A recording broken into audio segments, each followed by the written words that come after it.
Bismillahirrahmanirrahim. Assalamualaikum warahmatullahi wabarakatuh. Bagaimana kabar kalian hari ini? Semoga kita selalu dilindungi Tuhan ya. Amin. Allahumma amin. Sebelum pembelajaran pada hari ini, Ibu akan memberikan absen kepada kalian lewat WhatsApp group ya. Nanti kalian isi di Google Form. Lalu sebelum pembelajaran pada hari ini, alangkah baiknya kita berdoa. Berdoa dipersilahkan.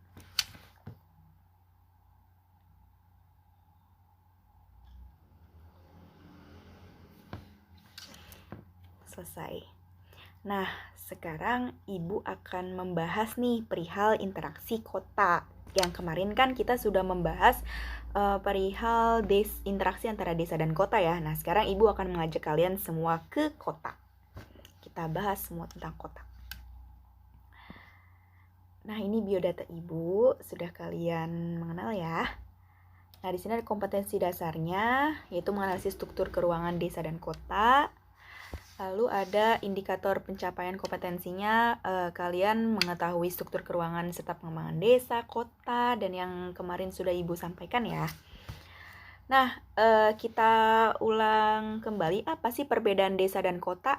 Nah, contohnya sudah ada di gambar kalian, itu kan sudah tertera ya, perihal desa itu merupakan mata pencarian banyaknya agraris, terus kan itu ada sawah ya, ada pegunungan, terus rumahnya juga sangat sederhana. Coba kalian bayangkan ke sampingnya, itu kan kota gedung-gedung pencakar langit, terus ada jalan tol, dan lain-lain yang kemarin sudah kita bahas. Nah, di sini ada pengaruh interaksi desa kota kan, pengaruh positif bagi kotanya apa sih? Nah, kemajuan bidang transportasi yang menghubungkan dari desa dengan kota ya sudah kalian lihat ya, itu di gambar ada mobil bak yang isinya sayur-sayuran sepertinya dari desa ke kota. Nah, terus terpenuhnya kebutuhan bahan baku dan tenaga kerja, lalu tersalurnya hasil produksi dari kota. Nah, terus ada akulturasi kebudayaan dan memungkinkan pernikahan campuran. Jadi kan pasti kalian, ada beberapa di antara kalian yang juga merasakan bahwa ibu kalian misalnya dari daerah A, ayah kalian dari daerah B. Nah, itu kan memungkinkan pernikahan campuran. Nah, pengaruh interaksinya yang minusnya nih, kan coba kalian lihat ini. Ini sebenarnya bukan jalan, tetapi sungai. Nah, ini akibat siapa? Akibat ulah manusia yang membuang sampah sembarangan. Coba kita lihat, itu kan yang pertama selam area, terus tata ruang kota tidak ideal, munculnya konflik antar etnik. Nah, tata ruang kota tidak ideal kenapa? Karena kan coba kita lihat di sini kan ada gedung-gedung pencakar langit ya, apartemen dan gedung-gedung lainnya. Nah, di sini di orang-orang desa mungkin ya yang membangun rumah di sekitar sini di bantaran sungai yang menyebabkan banjir kan ya. Lihat saja di sini mah bagus, di sini mah malah kumuh gitu kan. Kan terjadinya tata ruang kota yang tidak ideal. Jadi ibaratnya yang di sini gedung lah, belakangnya kok ini sih rumah-rumah bantaran sungai gitu. Nah, terus munculnya konflik antar etnik yang dikhawatirkan, misalnya penduduk desa yang karakteristiknya halus, misalnya pindah ke kota kan, yang karakteristiknya kasar atau misalnya keras gitu kan. Nah, jadi yang dikhawatirkan muncul antara konflik antar etnik. Nah, apa yang kalian pikirkan tentang kota? Tadi yang sudah disebutkan ya, ada gedung-gedung pencakar langit, macet, terus misalnya banjir, terus ramai, terus mata pencariannya heterogen kan. Sini kan pengertian kota yang Ibu ingatkan berkali-kali ya. Di sini ada menurut Bintarto, kota dapat diartikan sebagai suatu sistem jaringan kehidupan manusia yang ditandai dengan kepadatan penduduk yang tinggi, diwarnai dengan strata sosial ekonomi yang heterogen, dan coraknya yang materialistis. Hal yang menonjol membedakan desa dengan kota adalah desa yang merupakan masyarakat agraris, sedangkan kota non-agraris. Jadi yang lebih mendominasi desa kan perekonomian yang agraris ya, cocok tanam, ada persawahan. Kalau misalnya kota ada pekerja kantoran, jasa, terus banyak sekali. Nah, di sini ada menurut Word, kota adalah suatu pemukiman yang cukup besar, padat, permanen, dihuni oleh orang-orang yang heterogen kehidupan sosialnya. Terus ada menurut Max Weber, kota adalah suatu daerah tempat tinggal yang penghuninya setempat dapat memenuhi sebagian besar kebutuhan ekonominya di pasar lokal. Nah, di sini faktor yang mempengaruhi perkembangan kota yaitu penduduk. Nah, adapun faktor-faktor yang menyebabkan terjadinya urbanisasi, kan adanya berbagai fasilitas yang lengkap daripada di desa ya. Karena fasilitas-fasilitas umum lebih mendominasi di kota gitu, yang lebih layak.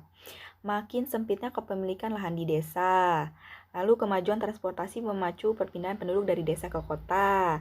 Karena kan di kota transportasinya tuh sangat mudah, ada angkutan umum yang hampir 24 jam ada. Karena kan kalau di desa maghrib pun jam 6 ke atas pun sudah tidak ada gitu kan.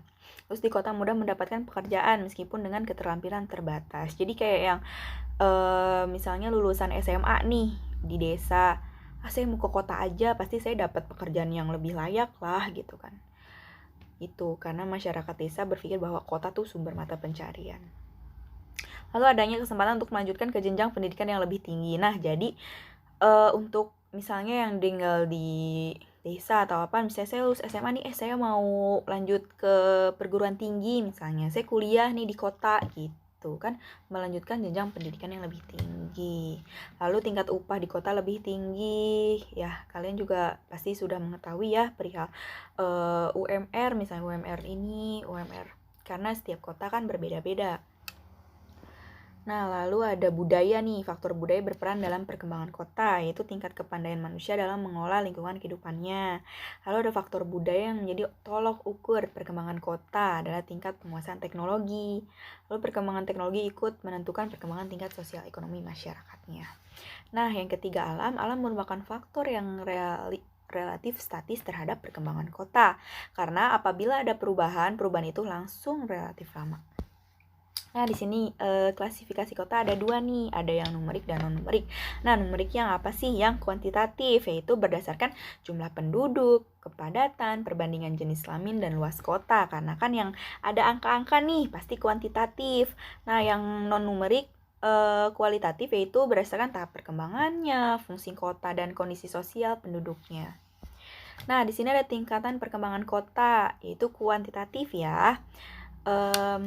National Urban Development Strategy atau NUTS 1985 mengelompokkan tingkat perkembangan kota berdasarkan jumlah penduduknya menjadi 5 tingkatan, yaitu pertama, kota metropolitan, penduduknya lebih dari 1 juta. Nah, yang kota besar penduduknya 500.000 sampai 1 juta, kota menengah penduduknya 100.000 sampai 500 juta. Dan kota kecil penduduknya 50.000 sampai 100 juta. Nah, kota kecil B penduduknya 20.000 sampai 50.000 juta. Nah, klasifikasi kota nih. Klasifikasi kota berdasarkan tahap perkembangannya. Menurut Lewis Mumford, seorang ahli perkotaan Amerika Serikat, berpendapat bahwa tahap perkembangan kota sebagai berikut. Nah, yang pertama nih ada tahap biopolis, yaitu suatu wilayah yang berkembang dan sudah diatur di kehidupan kota. Yang B, tahap polis, kota yang masih memiliki ciri kehidupan agraris sebagai pusat keagamaan dan pemerintahan. Nah, yang C, tahap metropolis, yaitu kota besar, kota induk yang perekonomiannya sudah mengarah ke sektor industri. Nah, di sini ada tahap megapolis nih. Tahap megapolis wilayah perkotaan yang terdiri atas beberapa kota metropolis yang berdekatan lokasinya sehingga membentuk jalur perkotaan yang sangat besar dan telah mencapai tingkat tertinggi. Nah, yang E, tahap tiranopolis, kota yang sudah mengalami kemerosotan moral dan akhlak manusianya diliput oleh kerawanan sosial dan sulit dikendalikan. Misalnya angka kriminalitas yang tinggi, kemacetan lalu lintas, kerusakan lingkungan. Dan yang terakhir ada tahap nekropolis, yaitu kota yang kehidupannya mulai sepi, menuju ke arah runtuhan, bahkan berkembangnya menjadi kota mati, kota yang sudah mengalami kehancuran peradabannya. Nah, for your information, ke kota Jakarta, Bogor, Depok, Tangerang, dan Bekasi yang kita singkat jadi Jabodetabek. Coba kalian lihat nih. Di sini wilayah Jakarta, Bekasi, Depok, lalu ada Tangerang, lalu ada Dan di sini ini daerah Bogor ya. Nah, telah terkoneksi menjadi satu kesatuan wilayah yang saling terkait dan mendukung. Nah, Jabodetabek merupakan megapolitan terbesar. Nah, Ibu ulangi sekali lagi, karena kota Jakarta itu ialah kayak kota Jakarta, Bogor, Bekasi itu kan masuknya ke metropolis ya. Nah, karena kan perekonomian mengarah ke sektor industri. Nah, di sini kan tertera tahap megapolis itu kan wilayah perkotaan yang terdiri atas beberapa kota yang metropolis. Nah, jadi kan yang disebut megapolis ini kan termasuk ke Jakarta, Bogor, Depok gitu ya. Merupakan megapolitan terbesar kedua di dunia dengan penduduk sekitar 30 juta jiwa setelah kota megapolitan Tokyo dan Yokohama di Jepang yang berpenduduknya mencapai 37 juta jiwa. Nah, yang peringkat ketiga ini adalah di Shanghai, Tiongkok atau Cina ya, dan New York, Amerika Serikat yang berpenduduknya mencapai 20 juta jiwa. Wah, sangat besar sekali jika dibayangkan kita di Indonesia peringkat 2 atau megapolitan. Nah, di sini ada karakteristik kota, ciri-ciri fisiknya. Yang pertama nih, sarana perekonomian seperti pasar atau supermarket pasti ada ya. Misalnya kalau di Jakarta kan ada pusat-pusat perekonomian, ada pasar Senen, pasar Tanah Abang tuh yang besar ya. Lalu tempat parkir yang memadai. Nah, contoh kan seperti di Kota Tasik kan ada basement nih di Transmart kan. Nah, itu kan tempat parkirnya memadai ya.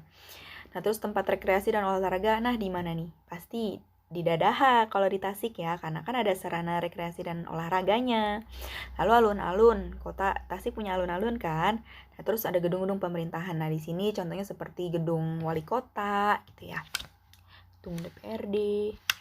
Nah, terus ciri-ciri sosialnya nih, yang pertama masyarakatnya heterogen karena dari segi mata pencaharian berbeda ya. Kan kalau misalnya di desa yang homogen lebih mendominasi agraris. Nah, yang kedua bersifat individualistis dan materialistis. Jadi merasakan dirinya bahwa fokus ke hidup sendiri. Tidak seperti di desa yang bergotong royong kan. Ngeriung gitu. Nah, terus yang ketiga sama ya, mata pencariannya non-agraris. Yang keempat, corak kehidupannya bersifat Gesellschaft atau hubungan keagrabannya mulai pudar. Tadi ya yang menyangkut ke poin 2 yang ciri sosialnya. Lalu terjadi kesenjangan sosial antara golongan masyarakat kaya dan masyarakat miskin. Nah, ini hati-hati jangan sampai terjadi ya.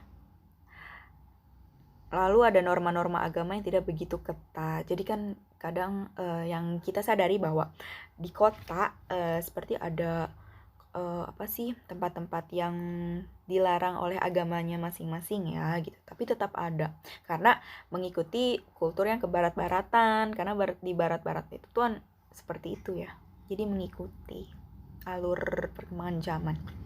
Terus pandangan hidup lebih rasional. Lalu yang kedelapan menerapkan strategi keruangan, yaitu pemisah kompleks atau kelompok sosial masyarakat secara tegas. Nah, di sini ada potensi kota nih, ada berapa? Ada 4. Ada pertama potensi ekonomi, yang kedua potensi budaya, yang ketiga potensi sosial, yang keempat potensi politik. Apa sih?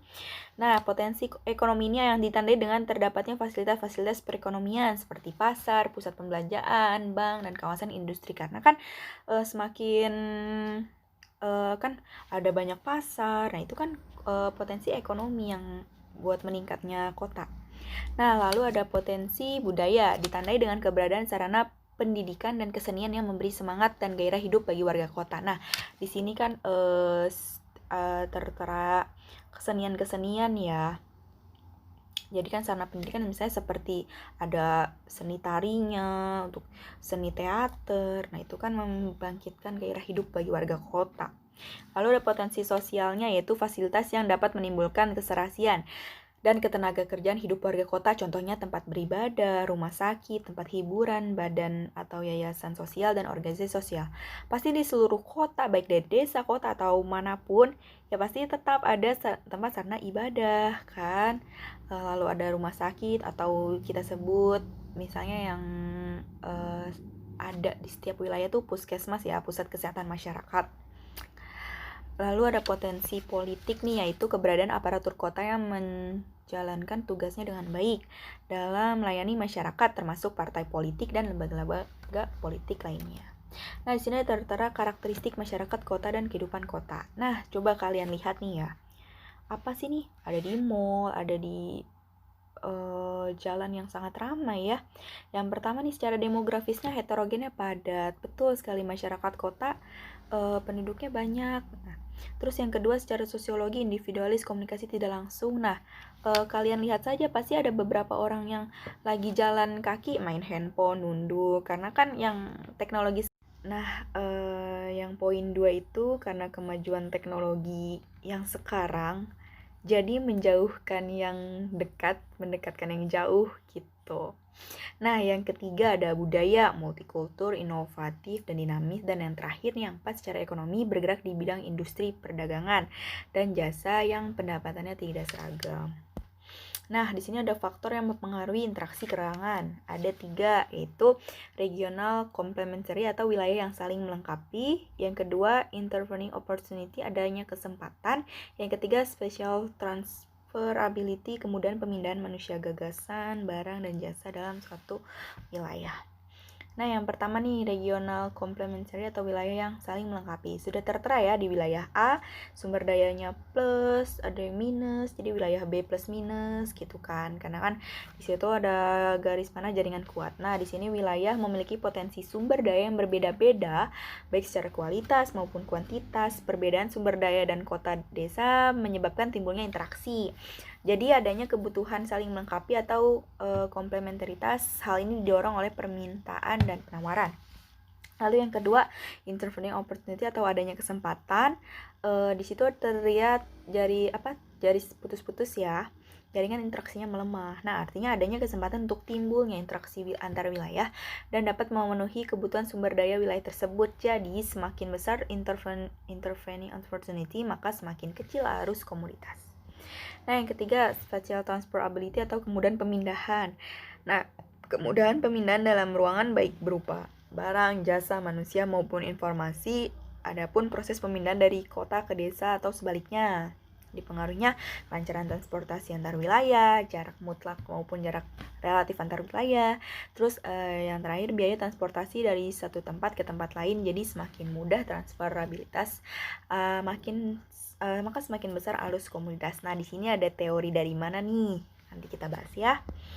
Nah, di sini ada tata ruang kota. Yang pertama, pusat kota. Karena kan pusat kota itu adalah inti kota, yaitu pusat kegiatan kota, baik ekonomi, politik, kebudayaan, dan sosial. Nah, yang kedua, selaput inti kota. Selaput ini inti kota adalah lokasi pusat kegiatan yang berada di luar inti kota ya, yang merupakan perluasan atau pemekaran dari pusat kota tersebut. Nah, yang ketiga ada kota satelit. Kota satelit yaitu suatu kawasan yang mempunyai sifat perkotaan yang memberi daya dukung bagi kehidupan di kota. Terus yang keempat, suburban.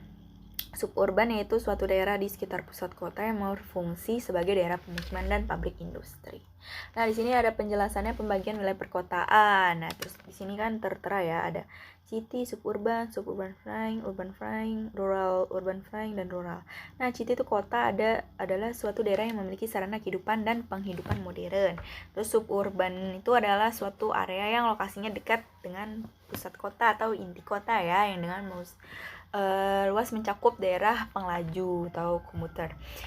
Nah, suburban flying adalah suatu daerah peralihan antar kota dengan desa memiliki suburban. Urban flying urban flying adalah daerah batas luar kota yang mempunyai sifat mirip dengan kota.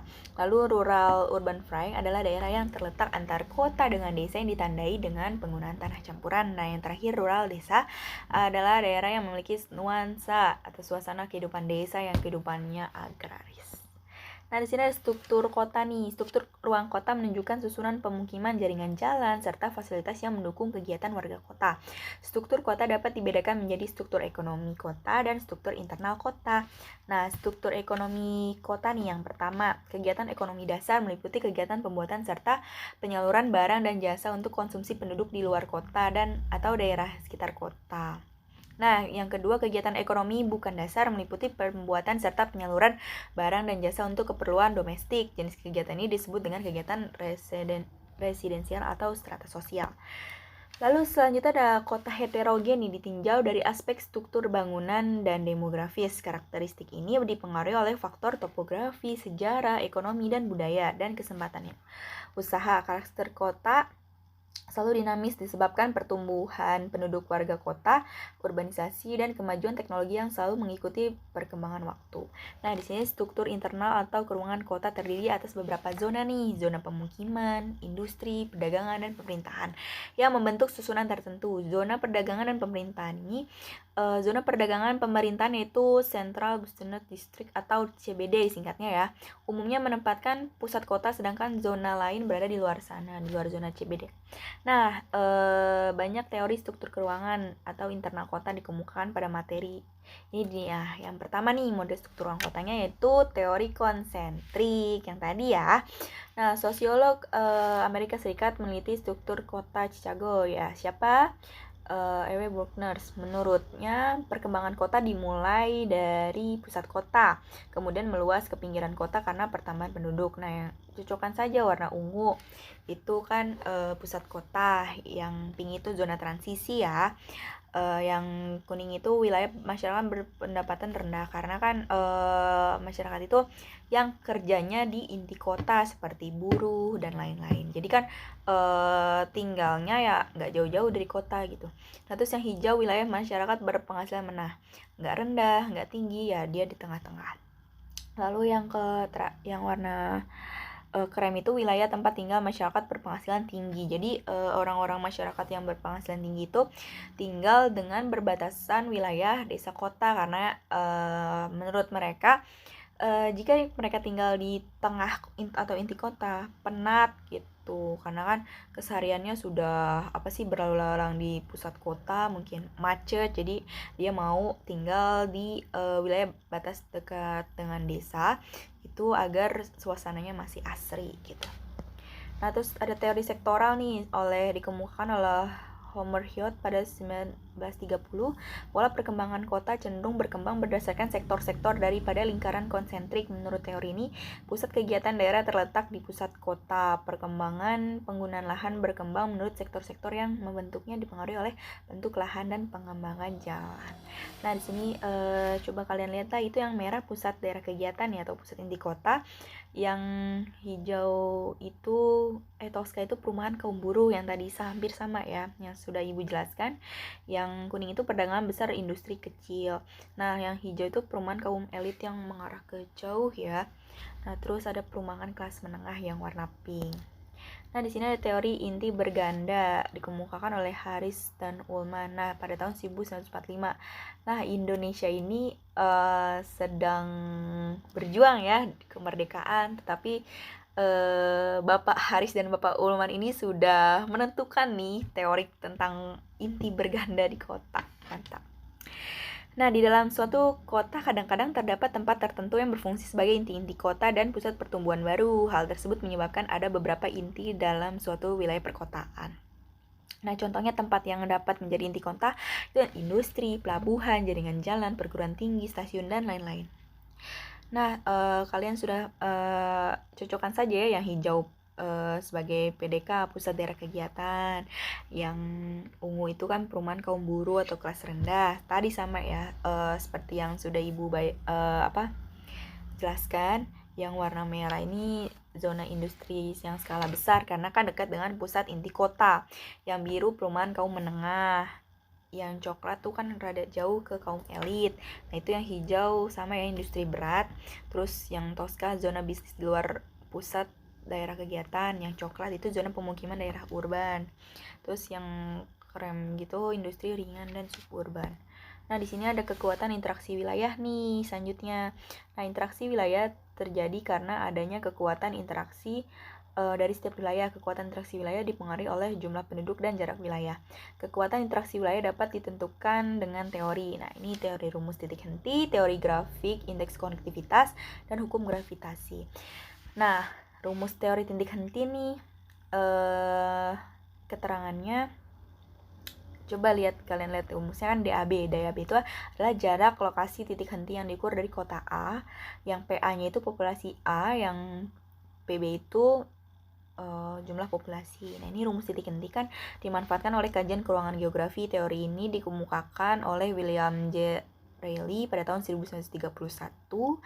Teori titik henti adalah teori yang digunakan untuk mengetahui jarak maksimal daerah perdagangan sebuah kota. Jadi kalian bayangkan jika kalian tinggal di tengah-tengah kota atau nih wilayah A dan wilayah B nih, kalian mau bangun usaha, kira-kira kalian mau di mana letak bangun usahanya? Nah, langsung saja nih kita ke contoh soal. Nah, kota A memiliki jumlah penduduk 20.000 jiwa dan kota B 30.000 jiwa. Kota A, kota B, dan jarak antar kedua kota tersebut adalah 100 km. Di manakah lokasi pusat perdagangan yang tepat dan strategis? Nah, sudah kalian masukkan rumus saja di sini kan. DAB sama dengan kan karena DAB itu yang dicari ya. Sama dengan 100. 100 itu apa sih? Jarak dari kota A ke kota B. 100 km per 1 itu kan 100 konstanta ditambah akar dari 30.000 per 20.000. Nah, kan sama dengan 1 plus 1, akar 1,5 ya sini. Nah, disederhanakan jadi akar dari 1,5 itu 1,225. Nah, 100 dibagi 2,225 hasilnya 4,9. Nah, 4,9 km diukur dari kota A, jumlah penduduknya lebih sedikit. Nah, di sini lokasi penempatan pusat perdagangan. Jika kalian mau dagang ya, misalnya kalian mau dagang, kalian ukur. Nah, dari kota A 4,9 km. Nah, itu letak strategisnya. Lokasi ideal penempatan lokasi industri sehingga terjangkau oleh penduduk A dan kota B. Itu menurut rumus teori titik henti. Nah, yang kedua ada teori grafik nih. Teori grafik dari KJ Kensky menggunakan jaringan transportasi jalan sebagai penentunya interaksi keruangan di wilayah dengan jaringan jalan padat lebih kuat daripada wilayah dengan jaringan jalan jarang. Nah, di sini beta indeks konektivitas per sama dengan itu kan jumlah jaringan jalan ya yang garis-garis. Nah, yang V jumlah kota tuh yang ada yang titik-titiknya nih. Nah, ini yang garis-garis ini kan jumlah jaringan jalan, yang titik-titik ini kotanya. Nah, kan soalnya bandingkan indeks konektivitas dua wilayah berikut. Nah, diketahui A, itu kan jaringan jalan ya. Coba kita hitung ya. 1, 2, 3, 4, 5, 6, 7, 8, 9. Nah, 9 dan titiknya itu V-nya 1, 2, 3, 4, 5, 6. Nah, 6. Sudah ya diketahuinya. Nah, yang B kita hitung juga. Jaringan jalannya ada 10 dan titiknya ada 7. Nah, ditanyakan indeks konektivitas beta. Nah, langsung saja masukkan rumus kan. Rumusnya beta sama dengan E per V. Kita masukkan saja beta sama dengan 9 dibagi 6 sama dengan 1,5. Yang B, beta sama dengan 10 dibagi 7 sama dengan 1,4. Nah, jadi dilihat dari konektivitasnya, potensi interaksi antara kota di wilayah A lebih tinggi jika dibandingkan wilayah B. Hal tersebut terjadi dengan catatan kondisi alam, sosial, serta kualitas prasarana jalan antar kedua wilayah relatif sama. Mengapa wilayah A lebih tinggi jika dibandingkan wilayah B?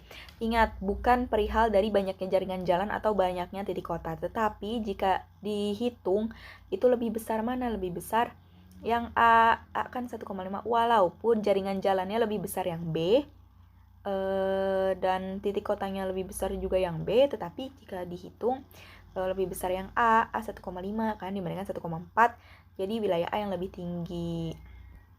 Nah, selanjutnya ada hukum gravitasi. Kekuatan interaksi dua wilayah dapat ditentukan dengan hukum gravitasi Newton. Hukum gravitasi Newton menyatakan bahwa dua buah benda memiliki gaya tarik menarik yang kekuatannya berbanding lurus dengan hasil kali kedua massa benda dan berbanding terbalik dengan kuadrat jarak yang berbeda. Nah, rumusnya IAB itu apa? Interaksi wilayah pertemuan dari A dan B sama dengan PA jumlah penduduk A dikali PB jumlah penduduk wilayah B dan per DAB itu kan jarak antar wilayah pertemuan A dan B. Itu ada di dalam kurung ada kuadratnya. Nah, langsung saja masuk ke contoh soalnya, itu hitunglah interaksi A, B, dan C apabila diketahui yang A itu kan jumlah penduduknya 300.000 jiwa, yang B 20.000 jiwa, yang C 10.000 jiwa. Jarak antara wilayah A dan B itu 5 km. Nah, langsung saja ke masukkan rumus. Nah, AB sama dengan 300.000 dikali 20.000 per 5 kuadrat. 5 kuadrat itu kan jarak ya. dari A ke B. Nah, dihitung sama dengan 6 miliar. 6 miliar dibagi 25. Nah, sama dengan 240 juta. Nah, apabila wilayah pertumbuhan A desa lain, yaitu wilayah pertumbuhan C dengan jumlah penduduk 10.000 jiwa dan jaraknya dengan A 10 km, maka IAC kan 300.000 dikali 10.000 per 10. 10 itu kan jaraknya ya, 10 kuadrat. Nah, sama dengan 3 miliar per 100, jadi 30 juta. Nah, maka interaksi antara wilayah pertumbuhan A dengan wilayah pertumbuhan B dan wilayah pertumbuhan C dapat dituliskan dengan angka sederhana yaitu 24. Nah, disederhanakan ya, 24 berbanding 3 atau 8 berbanding 1 apabila digambarkan sebagai berikut. Nah, ini skemanya. Berdasarkan gambar di atas, maka dapat disimpulkan bahwa interaksi A dengan B lebih besar daripada interaksi antara kota A dan C. Ini berarti pengaruh A terhadap B lebih besar daripada pengaruh A ke C. Nah, selanjutnya nih ada permasalahan kota ya. Nah, tingkat yang pertama apa sih permasalahan kota nih? Coba kalian lihat. Wow, ini pemukiman yang padat sekali, banyak juga gedung-gedung pencakar langit. Nah, yang pertama tingkat urbanisasi yang tinggi menyebabkan slum area, peningkatan kriminalitas kan seperti pembegalan, pemerkosaan. Nah, itu kan tindak kriminalitas ya. Lalu ada kemiskinan dan lain-lain. Nah, yang nomor 2 tercemarnya air, tanah, dan suara.